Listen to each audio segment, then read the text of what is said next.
Hello everybody. This is going to be our quick multiplication review for Thursday, April 9th, right? Now, today we're doing going back and refreshing our multiplication skills, and we've got a problem. For example, here's a problem, 135 times 12. This is the same one you've got, but it's similar to what you've got. Now, what I'm going to do is I'm going to set these up horizontally times 12. Remember that? This is a standard algorithm. We did this back in November and December. Now, the first thing I'm going to do is I'm going to multiply this 135 by 2. So 2 times 5 is going to be 10, and the 1 goes in the next column. 2 times 3 is 6, plus the 1 is 7, and then 2 times 1 is 2, and we're done with the 2. Now we have to deal with, this right here. We need to multiply 135 times this piece. Is that a 1 though? No, it is not.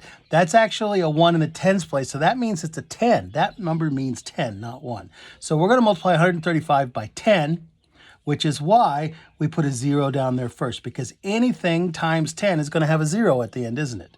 Right? So I put the 0 down there now, and I can just call it a 1. 1 times 5 is 5. 1 times 3 is 3. Should have marked that one out. We already used it. And 1 times 1 is 1. Now I've got my two partial products, and I can add them together to get my total product. My total product is going to be 0 and 0 is 0. 7, 8, 9, 10, 11, 12. 3, 4, 5, 6. And 1 is 1. So I get a total of 1,620 as my answer. So I would type that into the red box, and I would save my work because I'm going to take a picture of that and I'm going to upload it I'm going to add it to the last page of the Google slide.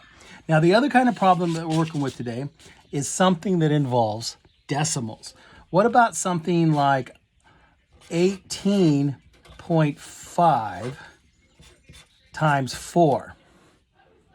All right. Now, again, we're going to set it up just like this horizontally. It's a fancy word for up and down. Sorry, vertically. We're going to set up vertically, a fancy word for up and down. And then we're going to multiply it by the 4. Now, I got a decimal here. Does it matter where I put the 4? I'm going to multiply this by 4. But do I need to line that decimal up? We all know there's an invisible decimal there, right? We're multiplying. So we're not adding or subtracting. It doesn't matter. So we're going to go ahead and put that 4 wherever we like. I can put it there, put it there, put it there. It doesn't matter. Because we're multiplying, we don't have to make sure that they're lined up. Now, I can multiply the same as I did over here. I have to take 185 times 4.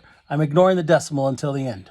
Till the end, I don't care that the decimal's there. I'm going to see 185. I'm going to multiply that by 4. So 4 times 5 is 20. The 2 goes up here. 4 times 8 is, well, that's 32, isn't it? That's 2 8s is 16. So 4 8s should be 2 16. So that's 32. Plus 2 is 34. Then 4 times 1 is 4. Plus the 3 is 7. Now I've got the 3 digits 740, but I'm not quite done. Now I need to know where the decimal goes. At the very end, we decide what to do with the decimal. Now we need to put the decimal down here so that we follow our decimal rule that says the number of decimal places in both factors, add them up, and your product has to have the same. What that means is I'm going to look at each number. If I look at this number right here, how many decimal digits does this number have? Now remember, a decimal digit is just any number behind the decimal. So those are whole digits. And then anything back here is going to be a decimal digit. And how many do I have total? I have 1. I have 1 decimal digit. Now if I look at my other factor, this is a 4. The invisible decimal goes there, doesn't it? That's 4 wholes. So that is a whole number, just like the 18. How many decimal digits do I have? I've got 0. So it's a total of 1 decimal digit.